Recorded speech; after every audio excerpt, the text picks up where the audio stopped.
രൂപ. പിന്നെ ബാക്കി കമ്മിറ്റിക്കാരെല്ലാം 10,000 വെച്ചൊക്കെ. ആഹാ. അത് പൂനെ അത് പുറത്ത് പറയാൻ പാടില്ല. അത് ഊഹിച്ച് കണ്ടുപിടിക്ക്. എന്തുവാ?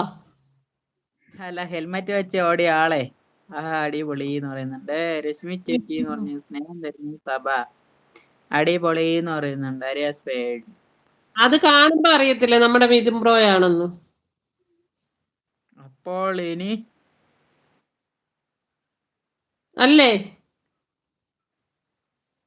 അത് എപ്പിക്കൂ? ഞാൻ പറയത്തില്ല. കണ്ടുപിടിച്ചോ. പറയണ്ട, ഓട്ടോ ആ ഇതും ഒക്കെ കണ്ടാലേ അറിയാം.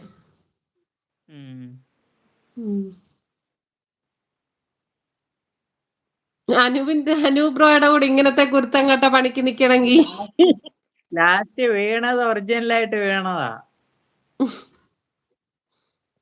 അവൻ പറയുന്ന തൊഴിച്ച് ഞാൻ പെട്ടെന്ന് നോക്കിയപ്പോ എന്നാ സംഭവം അറിയത്തില്ല, തെന്നിപ്പോയി. അനൂപാണെങ്കിൽ വേഗം മനസ്സിലാവും എന്ന് പറയുന്നത്.